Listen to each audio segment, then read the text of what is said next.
I was just reflecting this morning on how long we've been at this, and I just felt compelled. I felt proud of us, and I felt compelled to just say thank you to everybody for sticking with us. We've lost a few folks along the way, but the fact that you're still here talking about your community and trying to make it better is super meaningful. So I just wanted to say thanks before we get started. Um, Today, we're going to cover the sustainability chapter and the environment outline. Again, the environment chapter um, hasn't quite been revised just yet. But yes, let's talk about where it makes sense to combine sections or not, or the reasons why we're keeping them separate. Are they comprehensive? How are things looking? And then since we last met, we have had some conversations with Keegan and kind of have some revised thought on this community engagement series that we talked about last time in terms of getting folks' thoughts on policy. So we'll kind of give you our thoughts on some changes we're going to recommend there, and then we are going to begin to prepare for an in-person meeting coming up relatively soon. So that's what we plan to cover today. I think that's all I have to say there. So let's go ahead and do a quick hello, Anne. Let's go ahead and do a quick round of introductions. Well, I don't need to do introductions necessarily, but any updates that are pertinent. I think I mentioned Carrie's not available today. She was at another meeting, so you guys are stuck with me today, but I've missed you. All right, so let's do a quick round of introductions of welcomes and updates. Anne, would you like to start? I missed the first part. Who are you introducing ourselves to? I am having a hard time putting my words together. I think you know each other. How about just updates? Oh, okay. I missed the first 3 minutes. I thought there was some. No, stop listening to me. I'm clunking along here. Okay, I'm engaged now. No update. Okay, no updates. Marcy, anything from you over the last couple weeks? I don't think so. Not relevant to this group. Okay, great. Tony? Thank you. No updates, just something I'm thinking about in terms of looking forward to this time. I think we said sometime in November where we were thinking of getting this out to the public and just thinking about how much writing there is left to do, and curious if we've given any thought yet or have some type of calendar together around what does that finished product look like? Are we going to communicate that this is just a draft? It probably isn't going to be maybe the full plan. It'll just be sections or something. And if it is going to be a fuller, written document, is there an editing process that we'll go through before it gets out, so people don't get all mired down in the grammar and typos type world, right? Right. I think that is going to cue me to ask you to go next, Cynthia, because you have a little update on that, and I think you can talk to Tony's questions. Mm-hmm. Now, so this just in as of 2 hours ago. Drum roll. Yeah. So as of 2 hours ago, sorry, trying to find my pen to write these things down. It looks like we're going to push it back 2 weeks or up 2 weeks. So that we would be shooting for December 1st for a draft. And we would rather it not be too drafty, try to get as close as we can. So that we don't get, like you said, on the editing, people commenting on how it's unfinished, for example. Anyway, good comment about the editing. We will talk about how we want to do that, because right now we're even debating things like how do we want, policies, like ensure that they're all worded in the same way, that sort of thing. So we want to do that. So if we go with the December 1st, that does push our schedule out, but we would keep the March 12th City Council final public hearing. So that would be the goal. When will we move those in person? I think, were we planning on another round of in-person meetings, I think, too?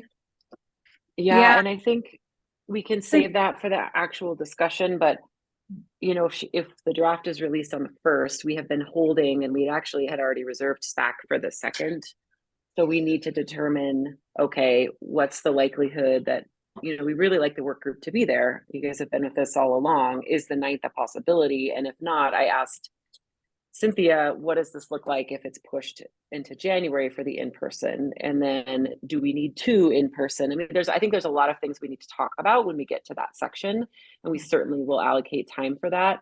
So kind of a placeholder for that, but just in general, pushing it back a couple of weeks, which may or may not change the tone of this meeting. But I think you're right, Tony, in terms of, and I know Cynthia doesn't release a product it's not half baked, but like, let's get the thing done and ready. And then the other thing I wanted to let you all know of, which we asked Cynthia about as well, is we'd really like to get this in the hands of the work group before the public. And so I think you can count on that. And so we'll stay tuned for what that date exactly looks like. What else did I miss, Cynthia, in terms of your update? Oh, the other piece of my update is that we updated city council yesterday Oh yeah. on the status of the project. They didn't have too many questions. They started to get into content a little there, which was unexpected. But other than that, I think it went fine. I think most of them are following this process, so I don't think there were any surprises. Did anyone attend and wanted to make comment on how they thought it went? No. Didn't know Ernie? it was happening. I missed it. Yeah, I watched it at home the entire meeting, and yeah, I thought Cynthia did a pretty good job and handled the questions, the few that she mentioned, pretty well. So, yeah, I'll leave that there at the moment. Okay. So as we get towards the end of the agenda today, let's talk about what makes sense in terms of in-person meetings. I mean, honestly, we were always nervous, or I was nervous. I don't want to project on you all, but like, this is all happening right around the holidays anyway. And so in terms of maximizing people's attendance, Yeah. We're in that weird space. If we try to push for December 9th, that's still in that magic window sometimes, but not if you all can't make it. And then what's the difference if Cynthia gets, I'm sure that's what you want to do over the holidays, Cynthia, is just keep working on the plan. So I pushed Cynthia to say, what would January, February in-person events look like? So let's talk about that when we get there. Ernie, do you have any updates since the last time we met? Well, I attended the parking thing up at the hub, and was a little bit shocked. I didn't get what I thought I was going to get. I thought I'd have a presentation by the consultant, which didn't happen. They apparently got tied up in traffic or something getting there. And so I never got that. And I'm still looking to try to find the full report, because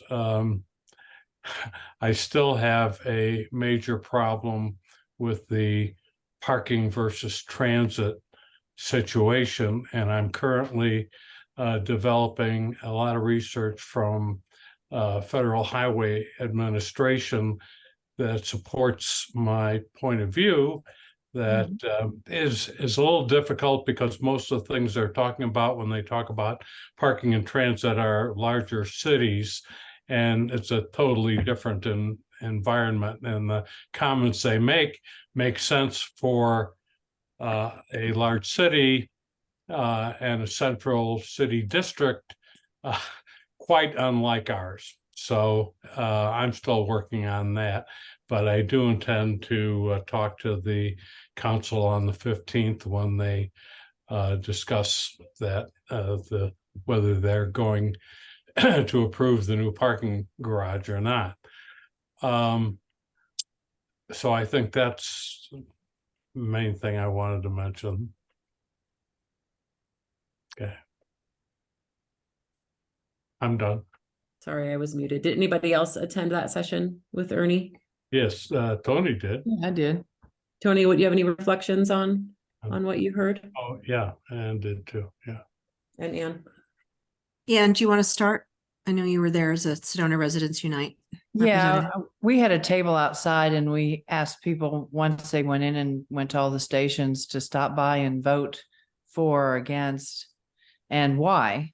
And we captured all that data, and there were more people against than for, but there was a common theme that went across both of them as to what, okay, I'm against it, but it would be nice if they did this, this, and this, then maybe I'd be more for it. And the ones who were for it, it's like because they believe it'll achieve this, this, and this. And those items were very similar. So I'm summarizing that to meet with some of the council members and give them that feedback. But I personally didn't really get to go in and go to the stations. Tony was nice enough to send me the posters. I did go in to hear the introduction, like Ernie said. Andy stood up and gave a few remarks. And I did record that, but it wasn't a synopsis of here's what we've decided. It was just go to the stations pretty much, right, Ernie? Pretty much. So I'm like you, I'm waiting for it to be posted on the website. Andy said it would be Monday. I did put in a records request to get all their raw data. I haven't received that yet either, so. Tony, care to add your thoughts? I thought the city did a good job. Obviously, they're in favor of it, so they're going to push that agenda. I don't have a strong feeling about it either way. It's just mystifying to me why we want to bring more traffic to Uptown. Yeah. But I understand at the end of the day, it's a pass through, as Ernie said, and so we have no choice, right? We can't cut traffic off to that area. Oh, you're going to go shopping, you have to go here. Like, we just can't do that. So is this the best alternative? I spoke to some neighbors that live right off of Forest, and they are fed up with parking on their street, which takes their roads down to one lane. And that was very compelling for me to hear that too. Some of them had little kids. Some of them are, elderly, and they want to be able to walk around the neighborhood and not worry about like some screaming, careening car coming in and grabbing an empty spot. And so I felt like they made a good argument for that. I would love to, get some, if we're going to have this garage, I'd love some concessions. So I would like, only permit parking for those folks in those neighborhoods so that they can still park there, but we don't allow tourists to park there. And I would love to get rid of the parking in that first chunk where the pink Jeep is right after Forest Road on 89A North. Someone who lives in Uptown, it is a disaster if someone decides they want to park there, they're going to sit in the middle of the road for 5 minutes. And so how can we really, if we're going to commit to this garage, like, let's commit to it and make sure it's full all the time and clean up these other issues that we have in the neighborhood. And hopefully those things are also being considered with this as well. It's not just but we're going to keep everything else that isn't really working. Ernie, why don't you a quick comment? Just and then a quickie. Yeah. One of the things that also seemed to bother me was the comment by the consultants, and I've got this recorded. I have all of their posted sheets. I took photos of them all and got them all set up. So, but the fact that they're looking forward 10 years and saying, we're going to need an additional, I think it was like between 65 and 310. That's just from memory. I'm not looking at the number, but it was about those numbers, additional parking spaces in Uptown. And I'm thinking, okay. So is the rest of our infrastructure in the city going to be increased by that percentage amount? How do we, in other words, we still don't know what the heck our carrying capacity is in reality. And so, I don't know why we focus on the parking and not all the other issues that are associated with what would happen to the city if we in fact needed another 310 parking places more than what we currently have. There are impacts all over the city for that. Anyhow, that's Right. uh, Thanks, Ernie. Mary, any updates from you? You're on mute, Mary.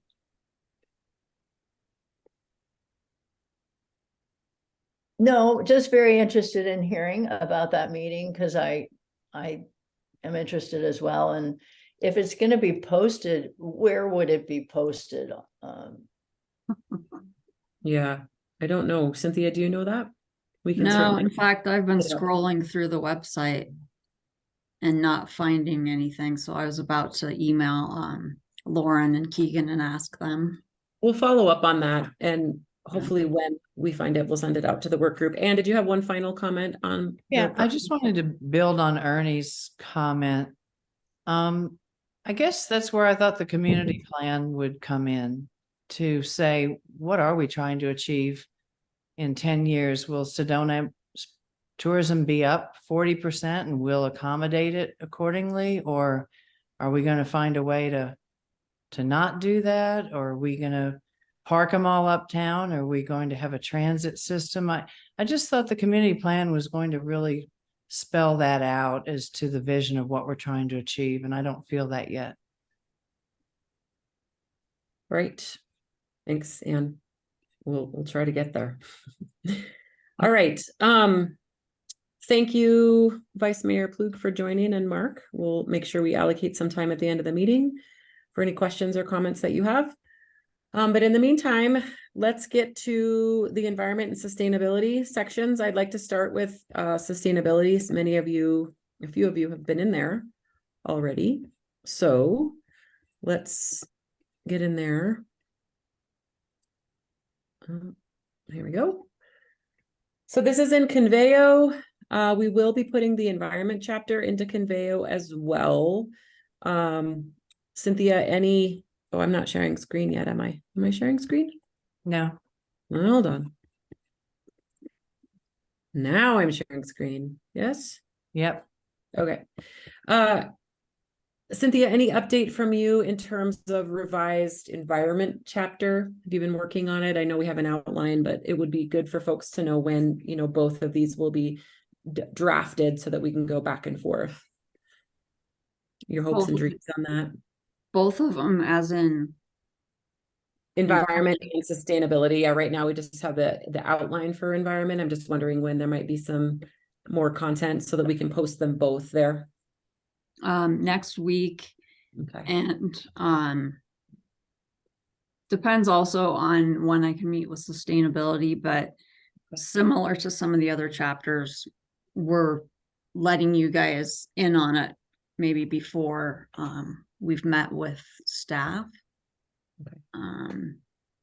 So sustainability on that chapter, we did meet with sustainability program, and that's where some of the decisions came in about how we might want to split things up, that sort of thing. So environment, I would say next week we will have a draft much further along. Okay. And as folks have questions, please relay your conversations with sustainability about why they felt like they should be kept separate or integrated.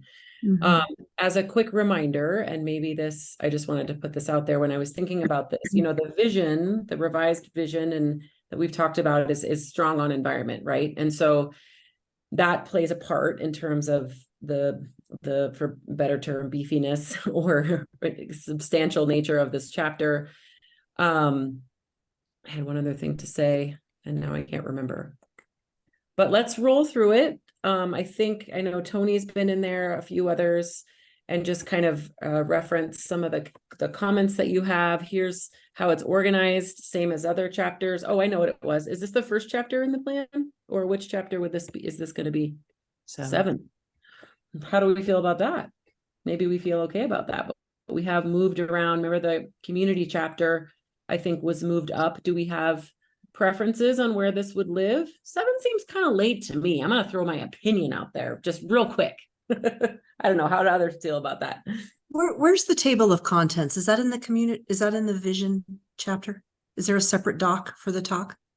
It's before the vision It's- chapter. And we have so that. it is in that. Okay, we have it out Well, there. it's not in the document, Oh, No, but it's been made available multiple times. but we keep changing it. We keep changing it. Yeah, Sorry. based on feedback. and I do agree with you that it is a little late, just given that the city has a climate action plan and that it did take such a strong position in last year's or last community plan. I All right, can, I'll put in the chat what the table of contents is. Okay, So, perfect. Thanks, Cynthia. not everything can be at the beginning, It's true. It's true. unless you want to call all the chapters like 1 and 2. That's right. Well, right. and I mean, I guess that's an option, but I'm curious how you all of the city are thinking about laying that, out. Like, how are you prioritizing this stuff? So the way traditionally we have organized it is really kind of coming from the state statutes and the requirements. And so the primary purpose of a general plan, which is what they call it, is land use. And so if you look at the requirements, they require a land use chapter and a circulation. So from the state's perspective, those are the most important aspects of the plan, because that's the primary purpose of a general plan. So those two elements are kind of the core or meat of the document, is how we've looked at it. But we are reordering things, moving community up. The state doesn't care what order or how things are grouped necessarily, but that's just how traditionally it's organized. So. So I'm inclined to just take the time we need to roll through this, recognizing we do want to look at the environment outline. Again, when you click on something, Tony suggested here that we include a link. I think, Tony. Oh, so someone was asking, someone just put source there, so I just poked around because I was interested myself, and I was just providing the things I found as a source. So that was a suggestion for sources if you needed them. Oh, you actually provided a link to some information? If you click those, I don't know why it came up that way because that's not what I pasted in, but if you click the word link, it should actually be an active hyperlink. I'm not sure. But Yeah. I didn't Yep, know. it is. Great. Okay, thank you.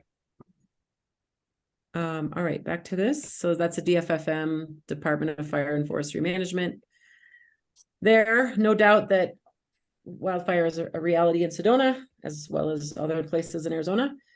A few comments in here about water from Anne and Tony. Do you want to just quickly reflect your thoughts or concerns here?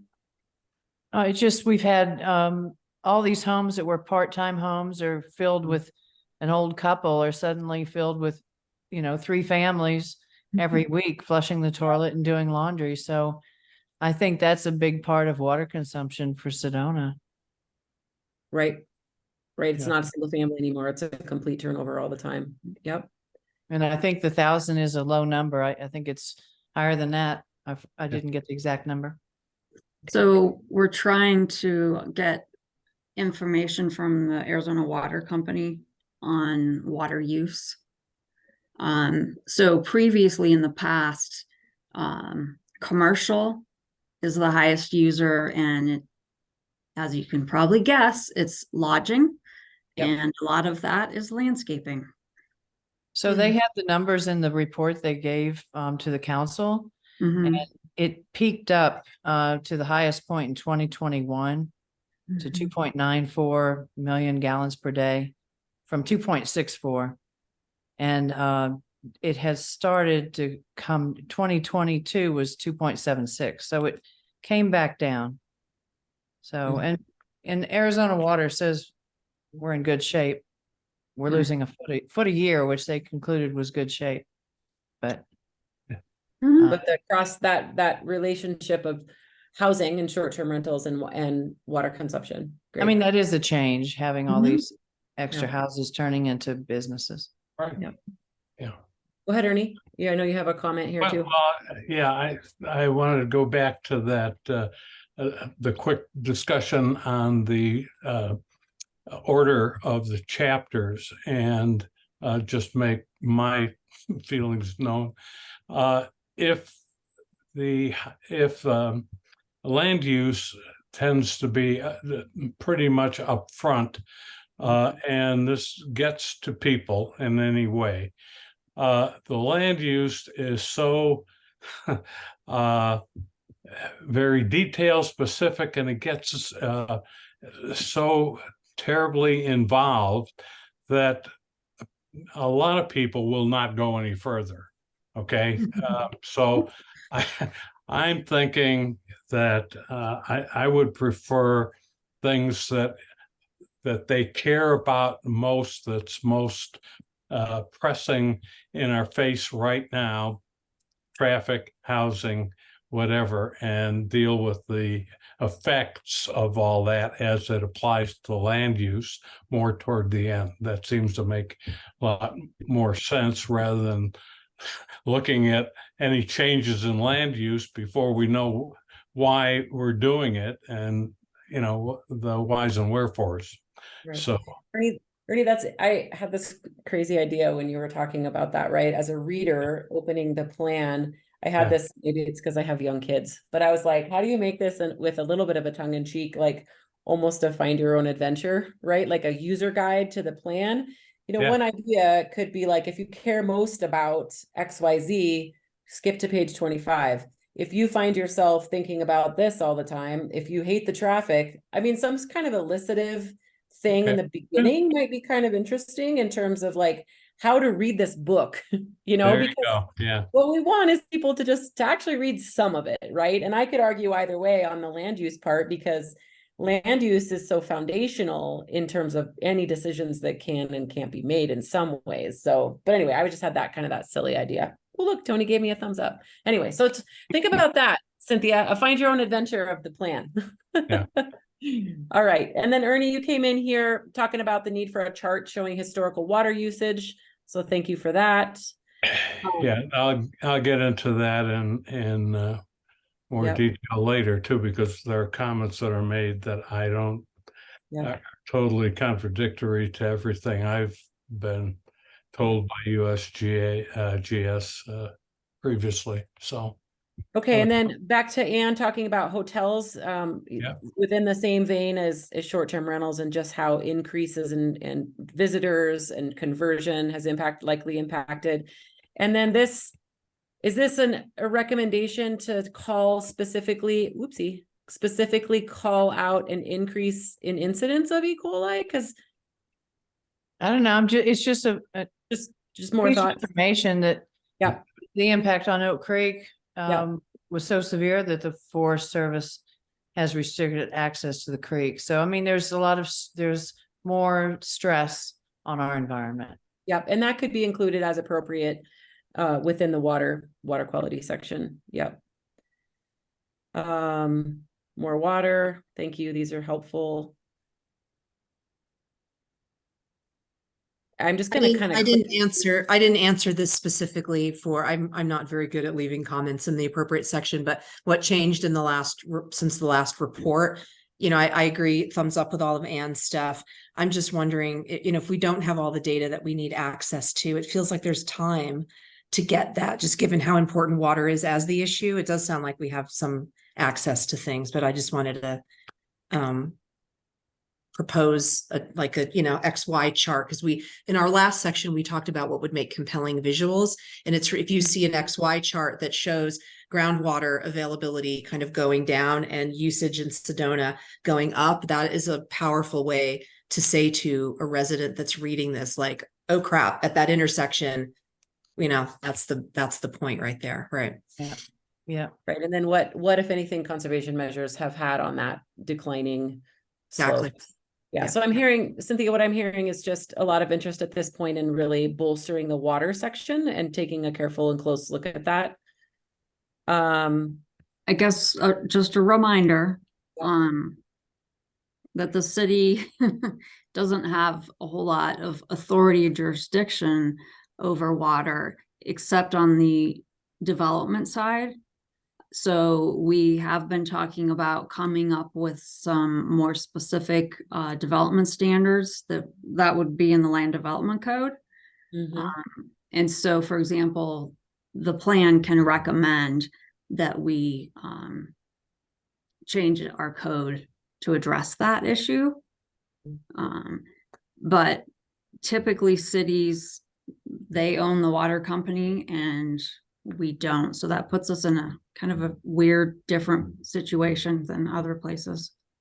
Do you feel like you're, Go ahead. sorry, I was just wondering if you felt, Cynthia, that the city or your group felt armed with the data that you needed in order to, you know, propose some big things. Like, I don't know if that recycled water plant, like if we were to do something crazy, like completely provision that all the way back up into town and make it available in a staged pattern for landscaping first, you know, Right. firefighting second, you know, blah, blah, blah. Like, that's not an Arizona Water Company decision, right? Would that be a Sedona decision? Sedona, yeah, so the city has the wastewater and they have looked at things like that. For the same reason our wastewater treatment plant is out there is that it's gravity downhill. Yeah. And so if they wanted to pump it back up, that's pretty costly thing to do. But I know it's come up in the past. So yeah, we can do things with wastewater. I think that where I see room for improvement is with developments. Both new developments, and it's a lot more difficult to do with existing developments, but I'll just throw out in 2 examples of the ones that I drive by all the time. The new Ambiente Hotel and then the old Sedona Rouge have planted trees for screening. Well, imagine how much irrigation water is going to those trees that are like 1 to 2 feet apart. Right. So that, you know, again, if landscaping is using up a large amount of water, and we have new projects going in that are planting trees for screening. Yeah.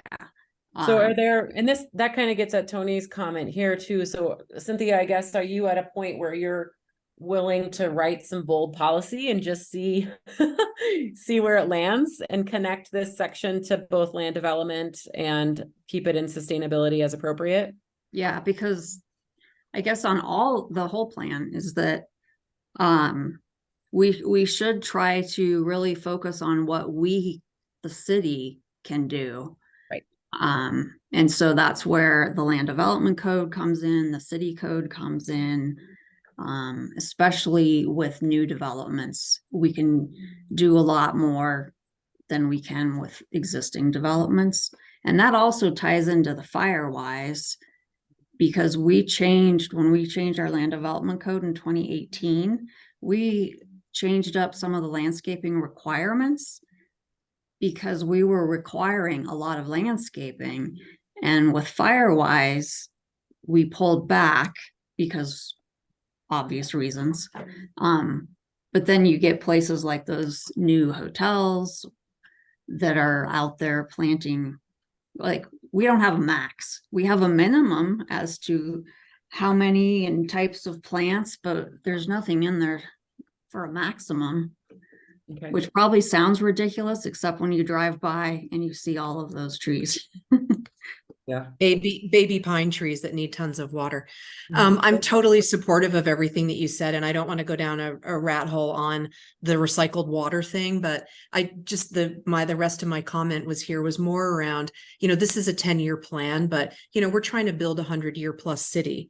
And it's not, we don't expect in 3 years if we could make this recycled water provisioning thing a reality. You know, it could be a 10 to 15 year thing and still have an incredible benefit to the city. And it's going to cost a hell of a lot of money, but that's what we got tourists for. So, you know, have their money go to, you know, use for things that will be here for future generations, right? And it looks like Tony's recommending that not only this be highlighted as a potential or as an opportunity to move that down to the goals area and tie policy to the use of recycled water potentially as appropriate. To Tony's point, the Arizona Water Company, the one thing they highlighted was recycling our effluent. It would make a huge impact on what we pull out of the ground. They gave the presentation at the council, I think it was September 29th or 24th, somewhere in there. It's really worth a watch. Okay, thanks, Ann. This is the same, recommending a goal statement associated with recycled water. And then maybe policies tied to that later on. So that's what's changed. Then there's the goals. Here we are in the overview of the environment. It says protection of the environment and sustainability. Maybe we should include that in there. I just caught the word environment and I was like, wait, this isn't the environment chapter. That's a little confusing. A slight nuance there. And there's a reference to a chart that will show climate projections or changes over time. There's been talk about a water chart as well, Cynthia, need to be incorporated in here. Tony, move this section up. I was unclear about the numbering because the goal, it's like goal 7, goal 1, goal 5, and it wasn't clear to me whether that was a suggested new or that was just the order in which they got cut and pasted into the document. Okay. Great, good catch. It's kind of messy in that respect because they get moved around. Yeah. Are these new policies or existing policies, Cynthia, over here? They don't have the fancy arrows to them, so I'm wondering. Oh no, it's just no fancy arrows. But they're new policies that have been proposed. Yeah. Or no, some of these are from the climate action plan as well. Looks like they're a mix. Most of the new ones are pulled directly from the climate action plan. Okay. Floods. Mary says add floods. Well, I just wanted to say that I was reacting to the blue colored statement, but then in the first paragraph, it addresses specifically wildfire, drought, and severe floods. So never mind, I guess, is where I landed on that one. It's always good when you have a question and then you address it later. All right. Thanks, Lisa, for that background. Ernie, conversation here about the aquifer. Care to comment on that one? You're on mute, Ernie. Muted, Ernie.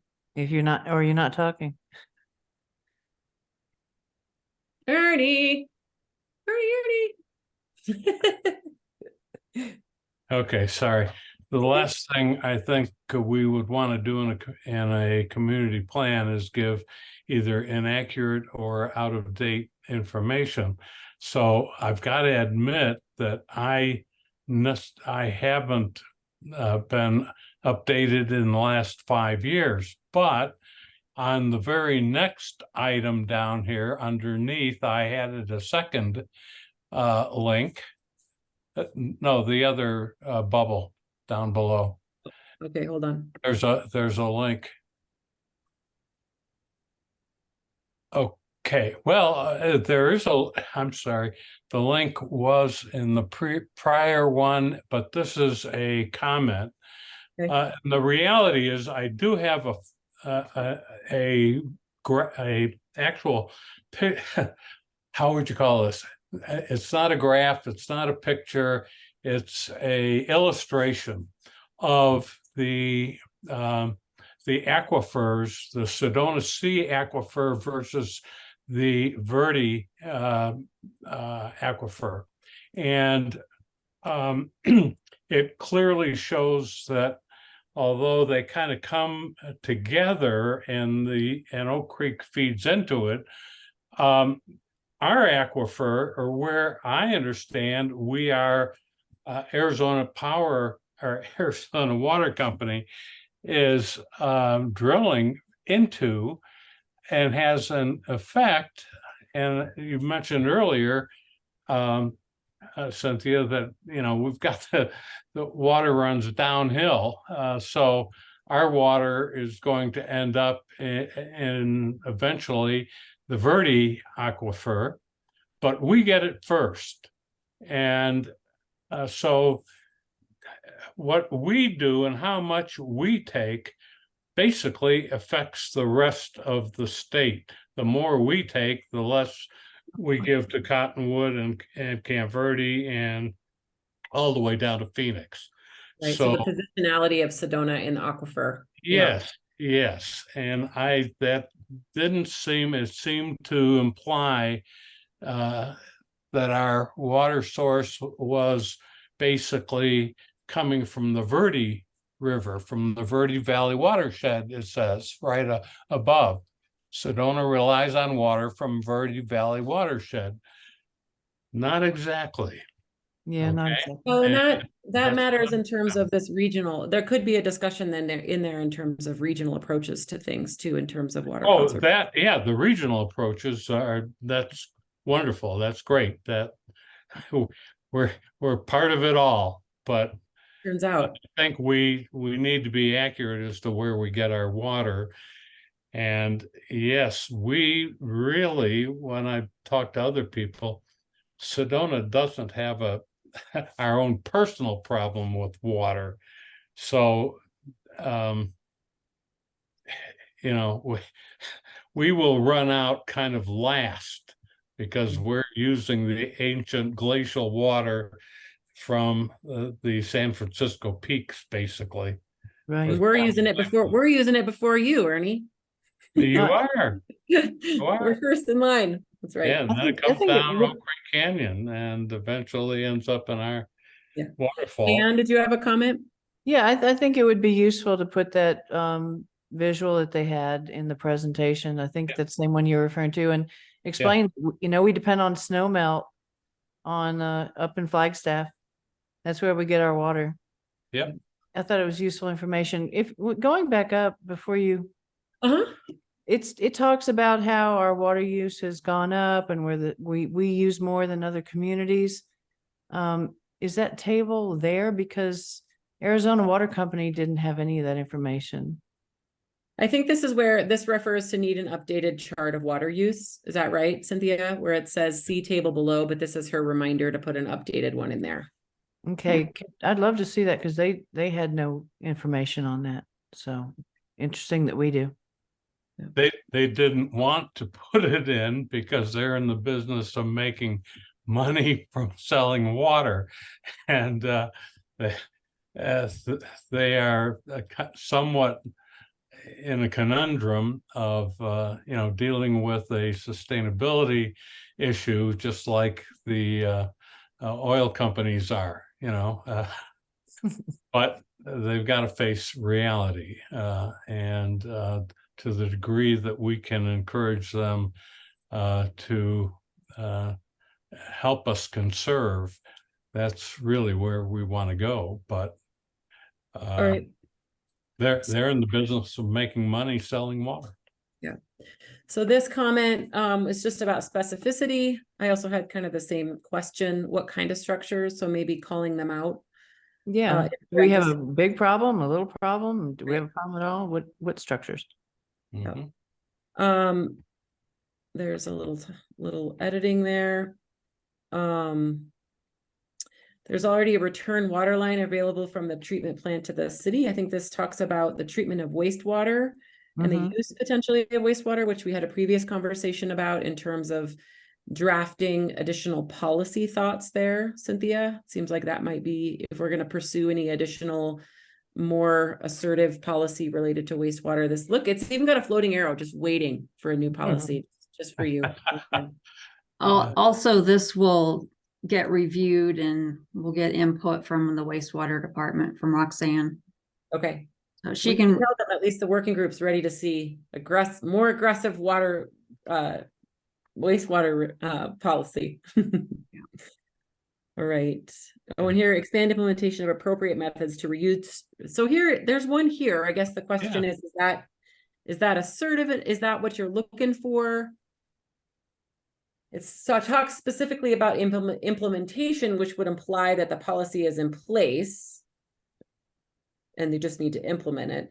So Well, I you don't, know, you think it, we recharge the groundwater for Camp Verde and the Verde Valley because we spray all that effluent into the air or pump it into the ground. So we're giving back. all right. Moving on to energy and resource conservation. Conservation of energy. There's a link to environment chapter here, so we'll be looking for that.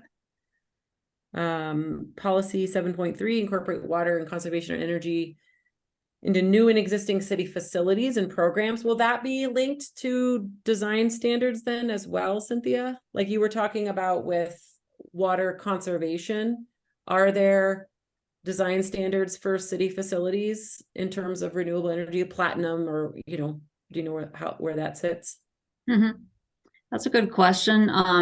What we also have, and I don't know if we've addressed it in here, is a city municipal, I forget the exact name, municipal plan that addresses city facilities.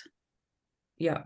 And someone called that, it might have been Anne called that out later in the document. Yeah, Yeah. it's later. I think that would be, you know, just like you talked about land use as it relates to new development, I'd be curious to know what the design standards are for city buildings. I know in Flagstaff, we have pretty strict code now for any new city buildings that go up. Yeah, so that could be a policy if you want to write that down. Sure, I'll see if I can't. Because honestly, that just is, getting it in the notes, so we'll see if we can't borrow that. but I'll make a note too, but that is a need because technically the we don't have specific standards for city buildings. Usually we just look to the land development code, and ideally whatever we would be requiring of, say, of a commercial building, we would also require of. Gotta walk the walk, right? That's right. But I there's some missed opportunities is one way to put it. Mhm. We could And be this doing one- better. This one relates to the likelihood of achieving some of the goals and whether or not it's reality based, Cynthia, here. I don't know. Yeah. We're not going to meet that climate action goal. So I don't want I to put it in agree. next community plan. I think I changed up our goal statement because I'm like, that's 6 years away, isn't it? Yep, ain't happening. Is the team working on, when you meet with them, can we find out if they're working on a new plan? I know they just published this one, right? It's not that old. It's not that old, but I think it was almost immediately recognized that that's not achievable. Mhm.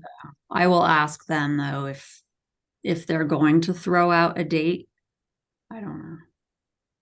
And Lisa, thanks, Lisa, put a clarifying comment in the chat box. The municipal sustainability plan was considered and cross-checked in putting this chapter together, but could definitely be expressly mentioned in more locations. So if there are pieces from that plan that make sense to pull over, we can certainly do that. Thanks, Lisa. Okay, green development. If folks aren't familiar with environmental concepts, could green be misconstructed as literal green projects? Yep. Maybe there could be a definition there. Or, I mean, I think that makes sense. I mean, from a community standpoint, you know, maybe it's green and then something in parentheses, development, that implies what green is for, because I think it could definitely be, oh, more parks, you know. Yeah, or this is inside talk. Green is inside talk. Yeah. This is how sustainability people talk. So I just want to make sure we're using like user-friendly language. That's all. Like responsible. But it is development. clunky. It is clunky to say. I said sustainable development, I think, but you know, I think to your point, if it's defined, then you can bring people along on that journey. You just need to teach them what the word means. That's all. It could be a little definition off to the side. yeah. And we were using that because we thought that was a more publicly accessible word as opposed to what the sustainability program wanted to call this chapter. Which was It was so long, acronym ridiculous, worthy. that I can barely even remember what it was, but it was something like climate adaptation, mitigation, and just a whole string of long words. That's definitely an inside baseball term. Yeah. That's for sure. I Go was ahead, like, Ernie. let's not do that. Yeah, my comment on this is that the word green is also politically charged, very much so. And in fact, on one part of the planet, the word green, besides just being talked about as greenwashing, it gets a real negative impact, and people react negatively to wanting to do things that are green. That's the wokeism kind of a thing. See, so we got Boo on green. so what I'm saying here is, I think it needs to be defined, and as others have said, and the cleanest, clearest, shortest definition that will raise the least ire politically is where we ought to go. Thanks. Mary noted a typo. Thanks, Mary. Take a look at these policies here. There's some comments on 7.7. Green building again. So this is maybe the old find and replace, Cynthia. Yeah. Would education on green building practices and materials be within the province of the sustainability? So this piece, No, that's Hmm. mostly it's community development, building department. But there's been plenty of discussions back and forth on that. so it's included. So in the action plan, then it would say who would do it. Mhm. Pretty good. Okay. Oh, this one, yeah, this was, yeah. So this conundrum of going green, and we'll just use that term for now, and then the cost and how would that influence affordable housing if it costs so much to build these higher end green, and how to rectify those reality-based issues. Is that kind of what you were getting at there, Anne? Yeah, it's intention. Yeah, those two things potentially. If you say people have to have solar, people have to have charging stations, I mean, that just adds to the cost of the building. So maybe there's some pointing to grant funding or something there, Cynthia, the recognition that they are expensive. And so how do you do that? How do you have affordable housing that you can't afford to build, right? This issue of that. Well, there's some more background information that we have on that topic that needs to go into here. Okay.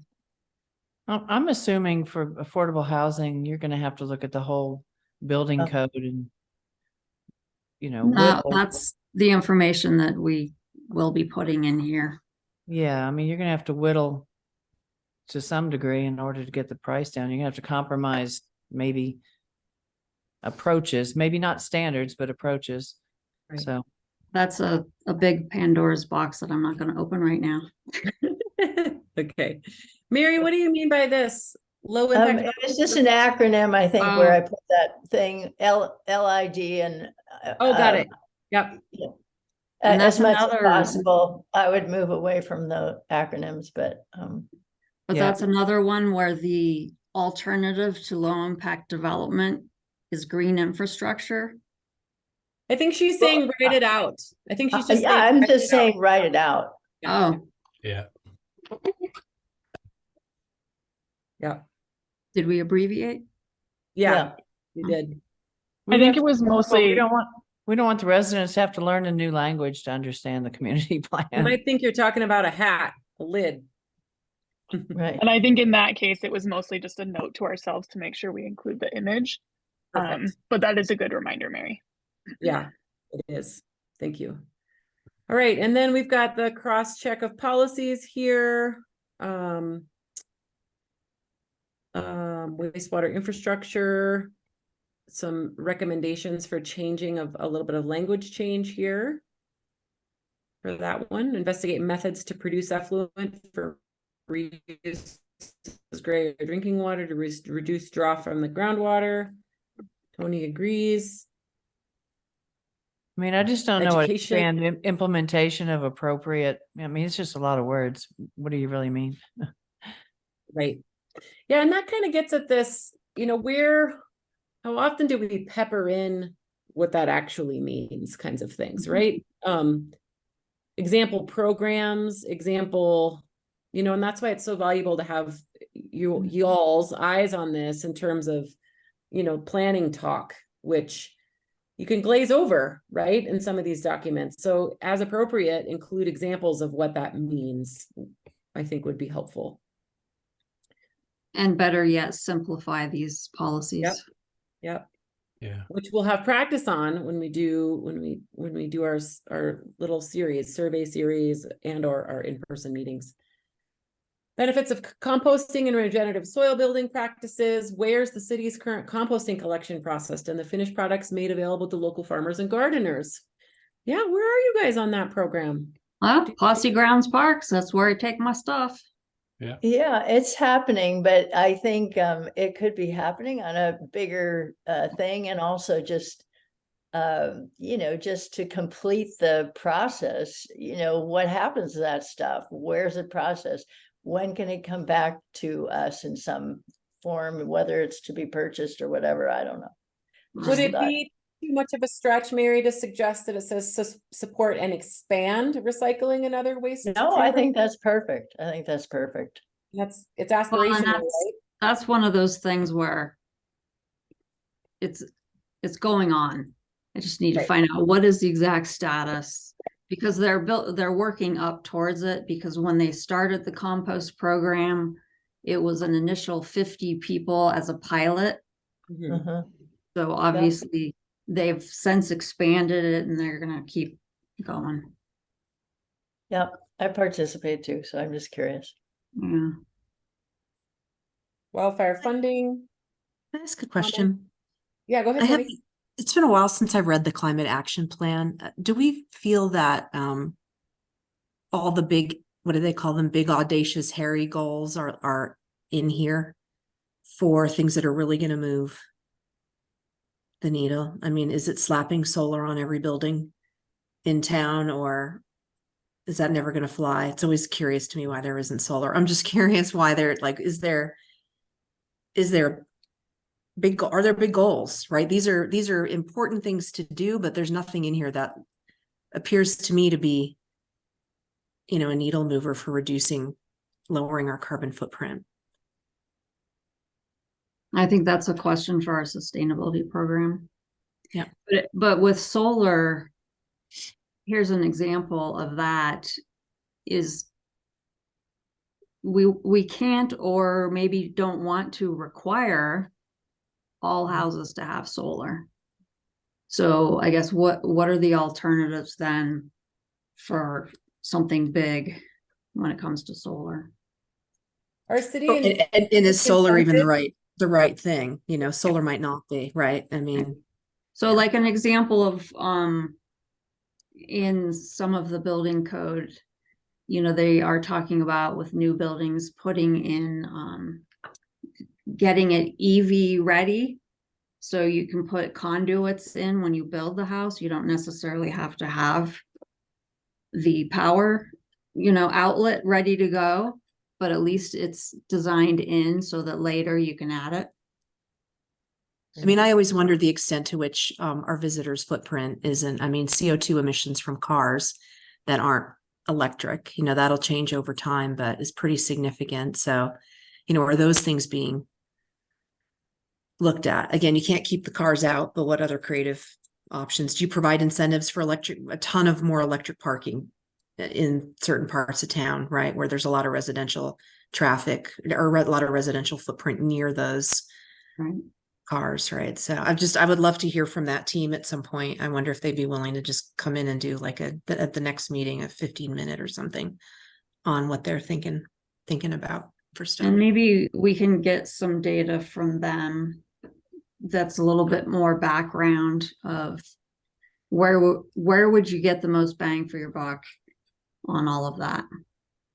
That's a great question. I would also add, like, if money was no limit, you know, like the recycled pipe thing. And whenever I hear people talk about that, they're like, it's a fantastic idea, but it's going to cost a flippin' fortune, right? And so, if money, let's talk from that point of if no, money were no object, right? Because I don't think some of these things are insurmountable. You know, there's a will, there's a way, I guess. So, yeah, never mind. I have a can of worms I won't open. What services specifically adequately fund services for disaster preparedness? Again, just some comments on specificity, you know, such as or something. Mary has a comment on wildfire funding, you know, leveraging funding, partnering for funding, those types of things seem like they could be added. And then calling out again, specificity for at-risk populations. What do we mean by that specifically? Yeah, and maybe it's defined. I mean, I think in some places, and maybe it happened at the beginning, there's a lot from the climate action plan. So if I quickly, sorry, if you get motion sickness.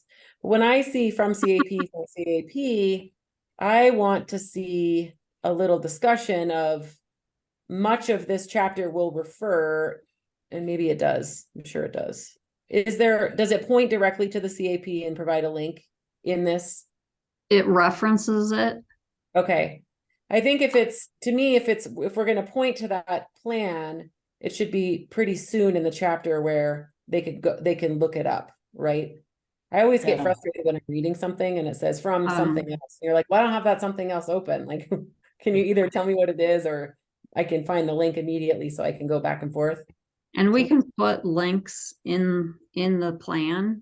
Yeah. People can click on and go to it, but climate action plan in particular, they've been talking about redoing it.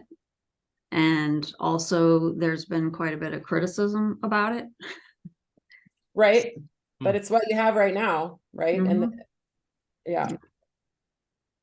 All right, we're almost through here. We'll take a 5-minute break. Water policies, I would add with the goal of ... ensuring that Sedona has a voice and is represented at different levels, which might impact the city. Yeah. Roxanne, who?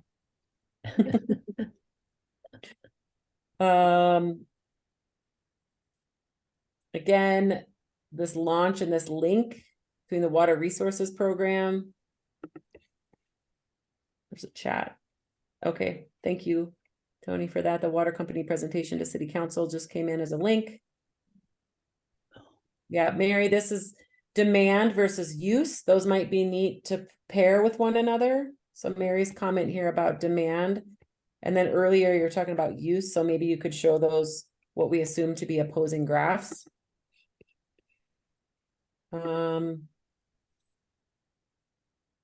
Community development versus sustainability. This is that question that came up earlier. Where does community development come in and where does sustainability come in? Is that part of the plan too? Like, it might be helpful because if we're referencing particular groups to do things, is there a narrative that roughly describes in the plan what community development does, what sustainability does? So that when people get to this, they can say, oh, okay, the people who are going to do this are responsible for, maybe that's not necessary, but it might be nice to just assign a section that talks about what each part of the city does so that when it's assigned in an action plan, it's more clear. I don't know, maybe that's not a great idea. I like that idea a lot. Yeah. I think it's confusing without it. Well, thanks. And then, Anne, we talked about this.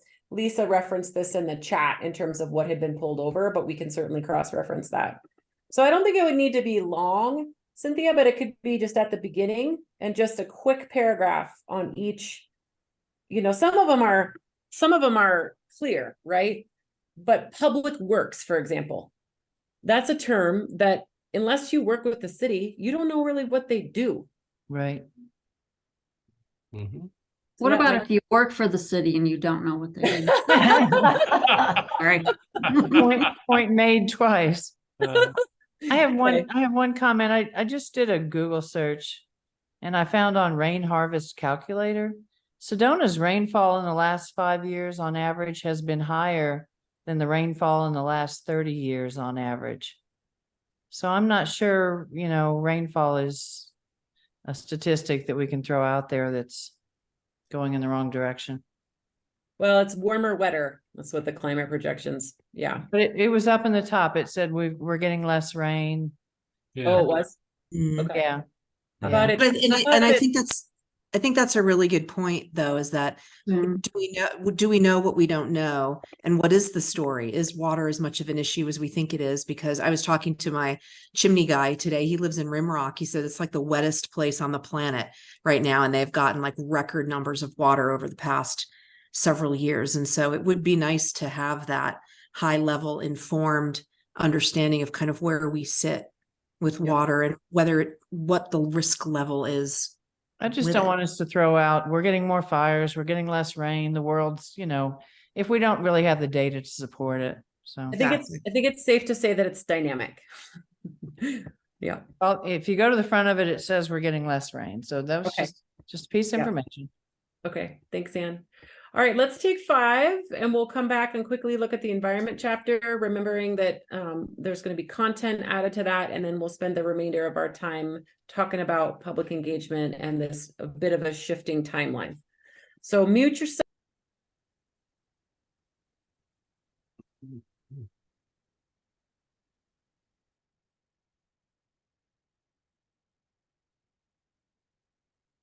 Mhm.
Oh, I gotta get out of.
Okay, let's get rolling.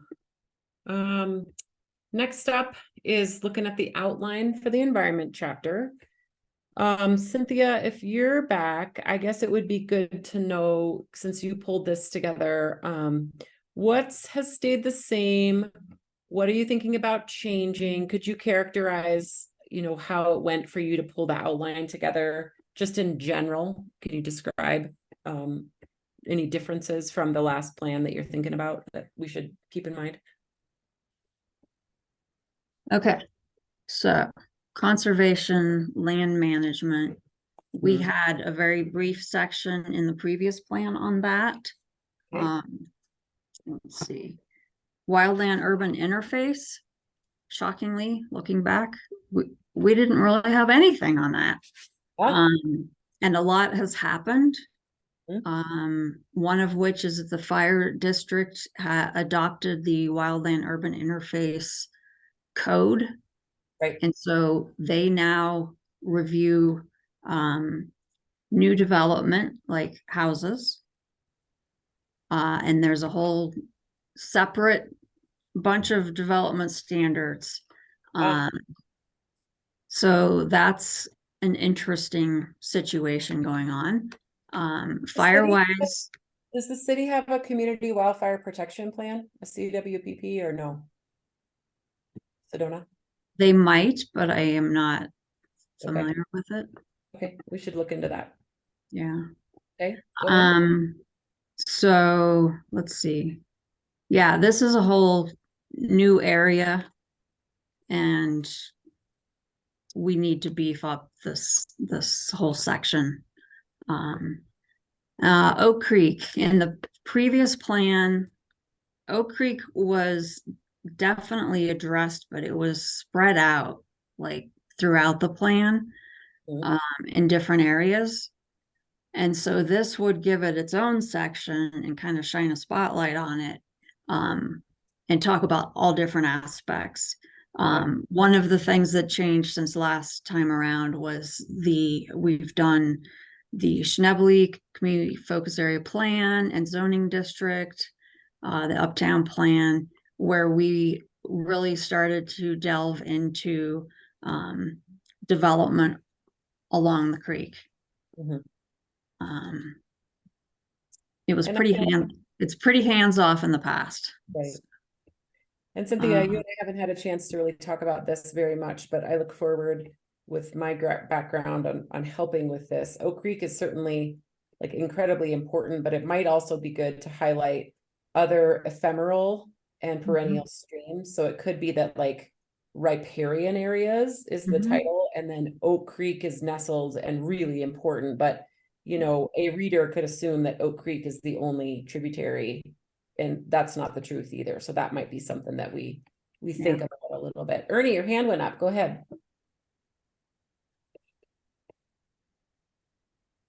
I think you're muted or. Oh, he's got his watershed map. Oh, yay. Yes, yes, okay. Perfect. But it's also, here's Flagstaff up here.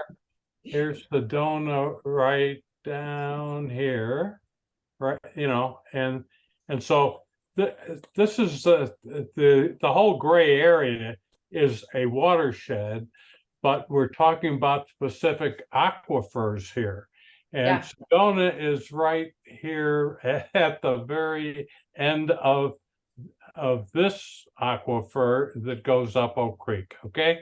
So this is a pretty darn interesting thing to possibly throw in the plan, because And where does it come and when from? I get Ernie? it closer, it breaks up. So that's why, Yeah. unfortunately, Right. I'm So back inserting here. a larger geographic scope of where Sedona is within the aquifers, I think would be And great. then Yeah, I no- think we also want to have the definitions of aquifer and watershed, because Yeah, the aquifer is within the Verde watershed. yep, right, Yep. absolutely, yeah. And that can get very confusing too. Yes. My And then dad there's is a this whole- hydrologist. Right. As we recall, and we finally settled, and I think folks were okay on this, but and if I botch it, Lisa and Cynthia, let me know. But we decided that the management of the visitors would live in the tourism chapter, but the management of the place would live in the environment chapter. So that's why you won't see like recreation visiting how to manage recreators in this, but instead how to manage the area, right? Is that correct? Is that what we decided? But Yeah, this and is the another recreation- way we ahead. were looking at it is that local residents participate in outdoor recreation. Right. So if we put outdoor recreation and tourism, That makes no sense. Yeah. Yep.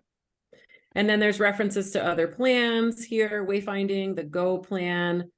What is this asterisk? We rolled parks, recreation, and open space into this particular section, correct? no. So in the previous plan, Okay. there was a chapter, Parks, Rec, and Open Space. Yeah. We basically pulled that whole chapter apart and put them in different locations. Got it. Because city Parks and Rec is very much of your more traditional city events, recreation activities, Right. which is very different from all of the outdoor recreation like mountain biking and hiking and all of that. Okay. And then this is where I know folks have brought this up before. This is where management of OHVs would live, wayfinding, trail access, things like that. And this is dynamic, right? Some of this stuff lives within forest plans. There are existing collaborations happening right now that I don't know if those will be happening in 10 years. And so we need to figure out how to have that discussion. And so what's missing here? Big buckets, where do you see that there could be confusion, or maybe it should live in the sustainability chapter? Is the wetlands preserve going to be mentioned at all in this section? Good question. Could be, yeah. Could be. I mean, that's where I was thinking we could, and that's my thoughts were about important habitats. It could be nested as an important habitat up here in conservation and land management. I mean, people tell me that people come from all over the world to that sewer Right. plant. So, I mean, do we have any plan for it? Is it gonna get any better, or what's the plan? And I think it could be, I just included that one, you can kick it out or not, but this, bird watching and wildlife watching. And I think there could be, Oak Creek is an important area, but there could be other special places highlighted within the area, which are important for conservation. And certainly the wetlands are that. It's a very important. And then there's the important bird area that's not within Sedona, but they're the same animals that utilize, because it turns out water is limited. Will you be kind and do like a / wetlands preserve so we don't forget about where we watch birds? Yep. Thanks. At the treatment plant, right? Yeah. It might have been covered in below, but I'm curious where communication to residents, we spent some time, I don't know, within the last 6 months to a year talking about when you go to cities, they kind of have a set of tourism principles that they market pretty heavily around their town. Yeah. Lowering your footprint, all that stuff. Does that go into like wayfinding and signage? And if yes, can we make it clearer that it is Well, there's protection and restoration. Is that it, Tony? So there will that's be more stuff. cross references. That's more stuff that we do. I'm thinking about like a communications plan out to residents not residents, sorry, to tourists, to get them to be more responsible stewards when they're visiting here. That will fall in the tourism chapter.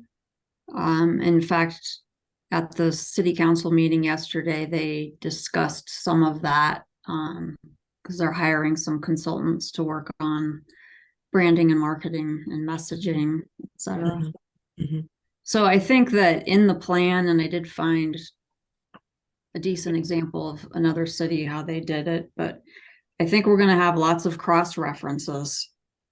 Yeah, I was just going to say, maybe we could just put in parentheses cross reference, and there could be a call out box, to see how we're communicating to tourists around the importance of them protecting our beautiful space. Click here within the port or something like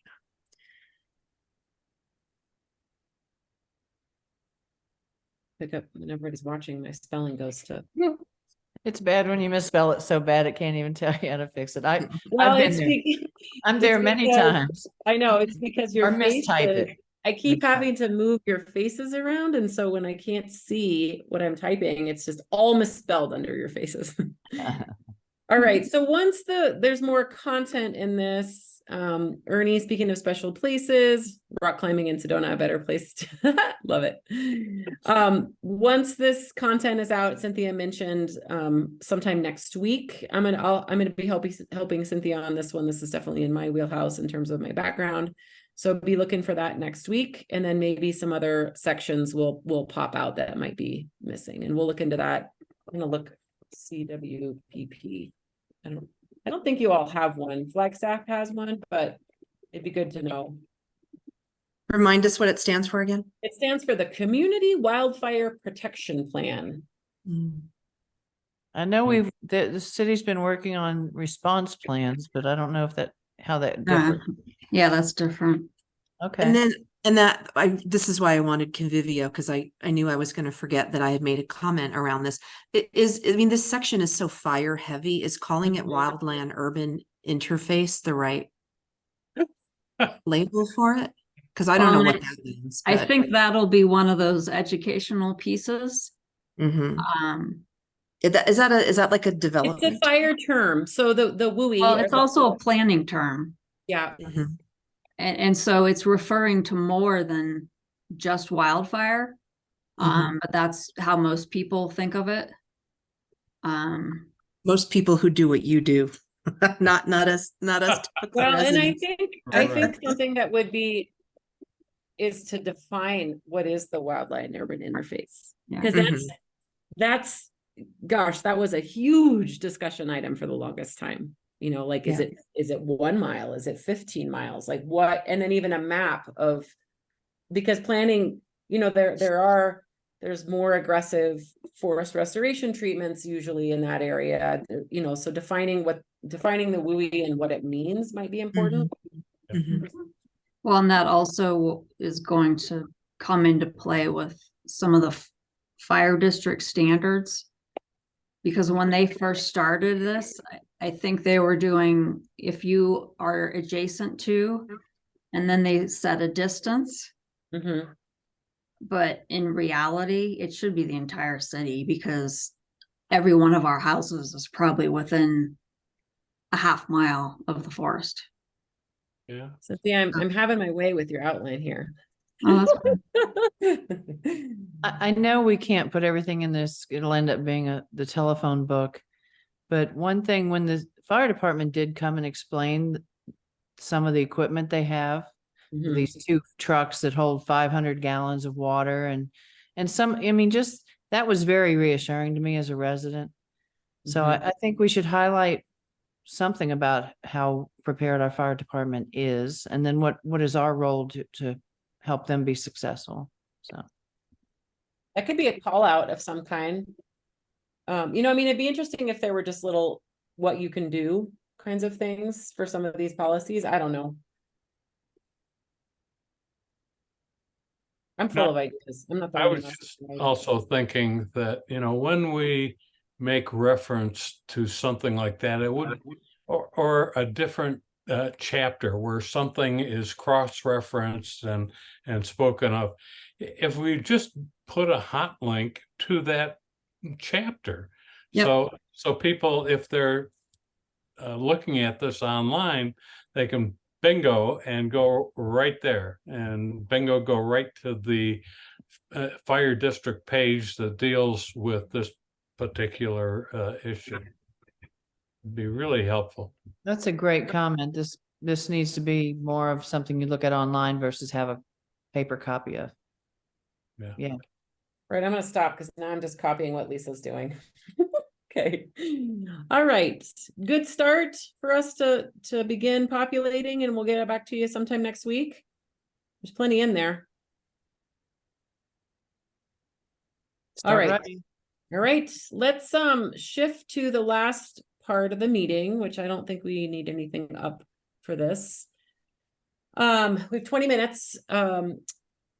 Going back to the shift in release of the draft plan, of which you will see before the community. Cynthia is now looking at a couple weeks beyond what they were anticipating. It was originally gonna be the 18th. They're now looking at December 1st, which would preclude us from having our in-person meeting on December 2nd, because they would only have had the plan for a day. So you may release that from your calendars. Then the question is twofold. Is having it a week enough time such that we would try to have the meeting in person on the 9th? If so, are you still in town on the 9th? Because we would like to make sure that folks are here. I am not. It's starting to get into that slippery slope of I wasn't here on the 2nd, so I'm still not here on the 9th. we didn't catch you yet, Ann. When do you get back? In person with our committee, Andy, or public? In person with the engagement? community. So we're Yeah. talking about a community event. And Cynthia, this is where we don't want to keep kicking this ball down the road, but I don't know. How much heartburn do you get if we talk about moving this event into January when folks are back from the holidays? Well, I think we maybe should just start from scratch. In what way? In my calendaring, I'm more concerned about our requirements, like state requirements, and that really has to do more with planning and zoning commission public hearings and council public hearings, where we do have some pretty stringent requirements. But when it comes to doing public meetings and getting people to review and provide input and feedback, there's no requirements. So we can do whatever we would like. And I think this is where we really do look to the work group. How many meetings, what type of meetings, what days should we do the meetings? We were looking at doing a Saturday in December and January. We don't have to have two. They don't have to be on a Saturday. And then also, don't forget, we're going to try to do a lot of online stuff. And then we can also do smaller things. It doesn't necessarily have to be one big event. But the goal is to try to get the word out about the draft plan being available. And then second, to get feedback from everybody to see where they might want to see changes in the plan. And then we've talked also about just having something that's a little bit more of a community celebration oriented thing, which can also happen later, like after we're done. So I think that it's totally open as to how we want to handle it. When is the first time we need to get into the official channels? I think that's P&Z is the first round. Yeah, so P&Z, we are looking at doing let's see, two or three work sessions. And then having a public hearing February 6th. Or actually, we're looking 6th or 20th. And then we will overlap city council work sessions leading up to the March 12th. So, With those February 6th and 20th sessions, yeah, what's the overlap? Okay, so it's not linear then. You can do both of those things at the same time. So 2 to 3 work sessions for a group that doesn't meet every week means you would be starting in pretty early January with P and Z, right? I'm looking at doing a work session with P and Z December 19th. No, What month? December. December 19th. So, there are folks in the city that are pretty, aware of these schedules and attend the meetings. And I would hate for them to think that we're doing this just because it's a checkbox exercise to say that we got in front of them when they know that at this point, has the ship sailed if it's getting in front of P&Z, if we're really not going to be open to community feedback after December 19th. No, these are work sessions. So this is just discussion and input. From them, it's like their turn to comment on what they've But read. It will be happening concurrently with gathering public feedback. I see. Okay. I mean, I think I might know where you're going there, Tony, and I guess I have, as someone who does this for a living, I do feel like the best case scenario is that a community event happens before the work sessions, if possible, so that we've done due diligence in terms of the work group, in terms of the drafting, and in terms of an initial complete pulse with the community. Yeah. And Regardless of the reality, I think the perception is going to be that why are you asking me now that you just had 2 P&Z meetings, right? If we wait till January to do this. Yeah. Another thing to keep in mind is that because of a 60-day review requirement that we have, the P&Z public hearing will be on the same draft that comes out December 1st. And because we're going to have this long period of review and feedback, then on the February 20th public hearing is probably what they're going to see is here's the draft from December 1st. Here's everything we've heard from the public because and that will be available already. P&Z work sessions. And then we're going to say, here's our proposed amendments. So we're not going to. So as a reminder, it will be posted on Conveyo for a night, assuming everything's exactly as we're planned, for over 2 weeks. The question is, can we squeak in, and I know you won't still be here, Anne, but I don't know. We had such great turnout, and we have had continued turnout when we have in-person meetings. I think the question is December 9th too close to when people are already vacating for the holidays? It's a really busy, hectic day in Sedona too, with all the holiday stuff that's going on, like the luminarias at Talakapaki and That day? yeah. I mean, so I just feel like we're going to have a lot of competing interests.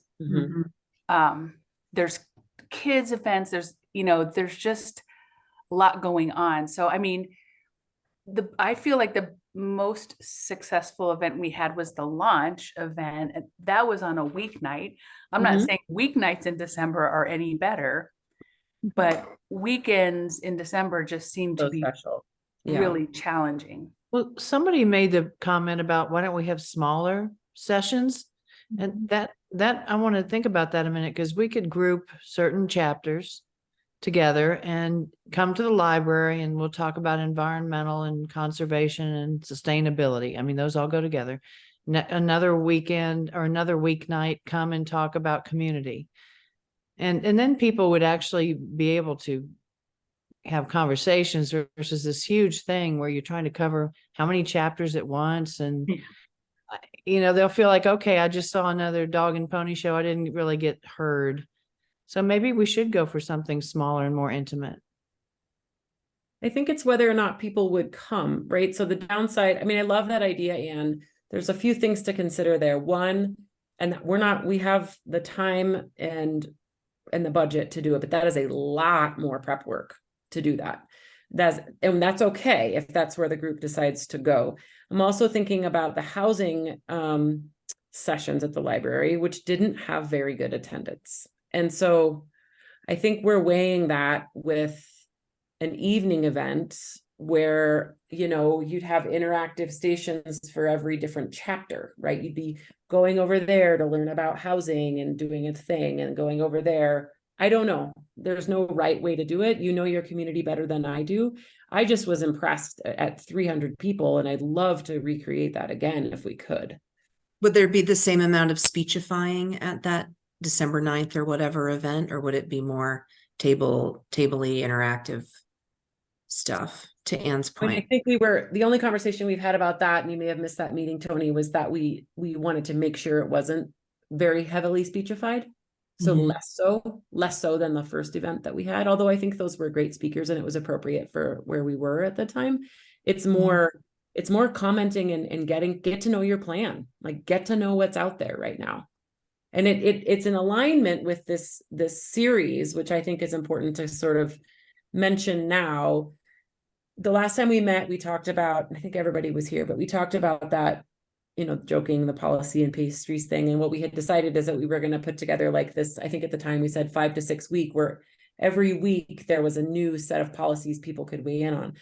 Well, when we got to thinking about it more and talking to Keegan, what our sort of changes and thoughts were is, let's not make this a weekly thing. Let's run a series 5 nights or 6 nights in advance of the event. So you're using it both as a way to collect information, but also to market the event. So it'd be every day instead of every week. Yeah, I like that. It's compressed.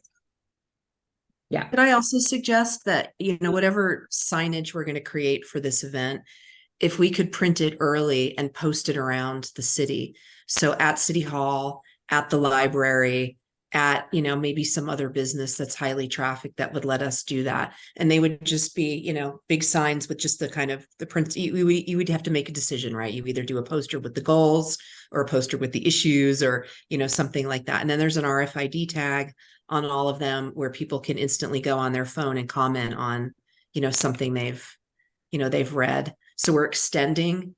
It's just another way to find people who are standing in line someplace or visiting some other thing, if you haven't already talked about something like that. Yeah, that's good. So if we moved it to a December week night. Or January. Or January, but that gets us back at this, and this is where this, you know, the perception thing, right? If we move it to January, P&Z will have already happened, the 2 work sessions. And so, Well, I mean, what we're looking at is a possible work session December 19th with P&Z. right. So, But I thought that was the concern. Maybe I misread this. I thought that the concern was that if we wait until January for an in-person meeting, will there be, and I don't know the answer to this, but will there be concern that the public is too little too late because it had already been gone through the P&Z work session? And maybe that's not the case. I don't know how much. Well, I understand perception, but we can explain this in a way so it makes more sense. Right. We want multiple work sessions with P&Z. So if we were to display the proposed calendar, hopefully people would see that everybody's going to have, and I know the exact days because there's some requirements here, 75 days from the time it's released to the time of the public hearing. And we want to talk to P&Z as much as possible. Right. And we will also be sharing with them what we're hearing from the public. Right. So they're not mutually exclusive, I guess, is what I'm saying. And I think, you know, the benefit, we'll go through both extremes here, the benefit of it going to be at P&Z in advance, first of all, the community will have already had time to comment online should they choose that time, because December 1st is when it's slated to come out. Then if P and Z sees something in there, and maybe I'm totally not doing what P and Z does, but if there are like things that are not implementable, if there's some sideboards in there that are just never going to be a go based on policy, then that would be a cleaner, more revised thing to go to the public. Like if there's complete no-goes in there. So I can see both sides as long as, right? I don't know. Well, but if, I mean, we can be doing two things simultaneously as far as revisions, but it's going to be technically the same draft from December 1st to the public hearing in February. Okay. So I'm worried, so let's go back before December 1st. Because once that draft is out, that draft certainly is a reflection of you, Cynthia, but it's a reflection of all of us. So what is the process before December 1st for us to really see how this is coming together and give our input? More of what we're doing right now. Yeah. Working on the chapters. We will have a draft plan. We'd like to have, I would say, at least a week for the work group to review the whole draft. But we also might be feeding you chapters before so that you're not seeing, say, the introduction for the first time. Right. Right. I mean, if we get back to community engagement, so there's a promise, and you guys will get it, hoping to have it for a solid week. Again, some of it you'll have already seen. But if we're talking about community engagement and really maximizing that, I think waiting until after the holidays is when you're going to get maximum engagement. And so if there's a level of comfort that it's not the one and only time, like Cynthia said, it's P&Z, it's multiple conversations with P&Z, with public discussion peppered in there. If there's comfort there, then I think we wait until January for the first in-person session. So when does it have to go to council in order to meet the state requirements? March 12th will be the council public hearing. Okay. Is there a comfort level with, so now we're talking draft comes out, working group has it for a week, draft is then released to the public early December. Conveyo is open, potential for P&Z December 19th, convening of an in-person meeting early January after the holidays. Can we live with that? I think as long as the communications are really stellar around, everyone in the city is now reviewing the document, including you, residents, because I do think there will be a perception around the ship has sailed. What difference does it make what feedback I give? It's with P&Z now, and I get the reality of that. I support it. I know perception's an issue. December 1st is a Friday. The week before is the day after Thanksgiving. So if possible, could we aim for the Wednesday before Thanksgiving if you guys are in the office to send that to us? Look at Cynthia. I thought that's what I said. No? Did you? Was it the 23rd, 22nd, 23rd? Second, yeah. Okay. So we have to have time to process your comments. So we don't want to give it to you like the exact week before the 1st. Okay. Oh, perfect. All right. So you're thinking even further in advance. I love that. Great. Like 17th, perhaps. Wow. Okay. Look That's at a lot of her. writing. That's a lot of writing. She's over there writing. Next 3 weeks. Okay. In that scenario, can we, so our normal schedule for work group meetings, there's a lot of writing to be done between now and when we would normally meet as a work group, which is the second Wednesday.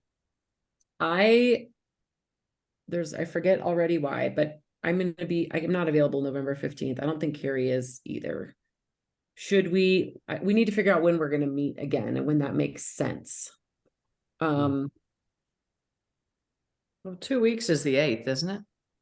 We could touch base quickly on the 8th for an update on how things are going. We could review the environment chapter and get another, like, put some more structure to this. I'm open to that. And then maybe take a beefy enough break that gets us in front of planning the January in-person meeting, and also checks in on Conveo to see what's coming in. And talk about how to make sure you all are telling your community that it's on Conveo, get in there now. So we could do in 2 weeks, we could meet again briefly. We may not need the whole 2 hours, and just check in and then go from there with a revised timeline. Would that work? Okay. Yeah. November 8th. November 8th. All right, so let's do that. This will be in the notes, and it'll be clear what we're proposing in terms of the revised timeline, and we'll put that at the top. We'll try to get that out in an email tomorrow in advance of the notes coming out, so it's clear. And I'll send an invitation for the 8th. Do you guys want to try to meet in person? I don't know if I even can, or is this working okay for these work sessions? Will you be in town? What do you think? I can do whatever, either. I can do both. I have a meeting right until 3, so I'd be a few minutes late. Oh, actually, if we're we going to were- be if we were there. live.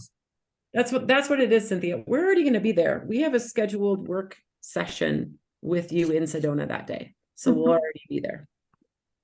What do you know? So we'll be fresh and ready. We'll have been talking about this all day.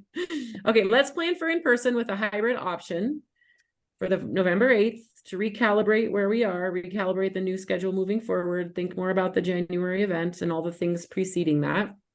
And with that, it's exactly 4:50. I'm feeling really good about that. In terms of Mark, I think we lost Vice Mayor, unfortunately. But Mark, if you have thoughts about our meeting today, about the process, this is your time to ask any questions or make a comment. So we would welcome that right now. Interesting discussion. Thanks for everybody taking care to make this happen. Just one little technical comment. I noticed that consumption of water was 2.9 million gallons per day.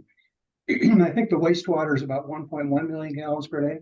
That's a very high amount of irrigation that's being used in the city, just as comparison. So as Ernie mentioned, there's a lot of consumptive use within Sedona. So small thing. In terms of the table of contents for the plan itself, I do think that trying to have this organized so that you go from vision to some of the things that impact the land use and circulation would be the right order. So essentially, you're saying, what are we trying to accomplish? What are the things that we have to deal with along the way? And how does that result in changes or modifications to our land use and need for circulation? So that's my only comment. I think that would help make it a little more logical for people to read. Thanks. Great. Thank you, Mark. Appreciate it. Okay, any other final thoughts for today? I don't know that we've ever gotten off a call 8 minutes early, but nobody's going to complain about that, I don't think. Any thoughts about our meeting today? Any other things we need to follow up on? Lisa and I will get out the action items if there were any, and immediate updates to when we're meeting, send out the calendar invitation ASAP, and we will see you all in person. We got to get a venue too, so I'm not sure where that's going to be. Stay tuned there. But it was great to see you all, and have a lovely afternoon. Thank you. See you Thanks, in 2 everyone. weeks. Bye. See you Bye. later. Thanks, everybody. Bye.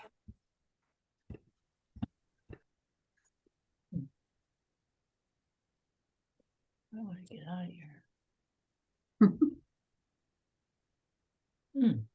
Here I am.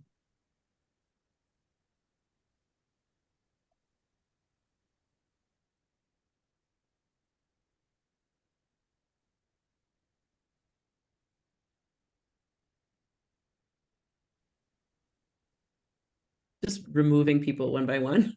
Wait, hold on.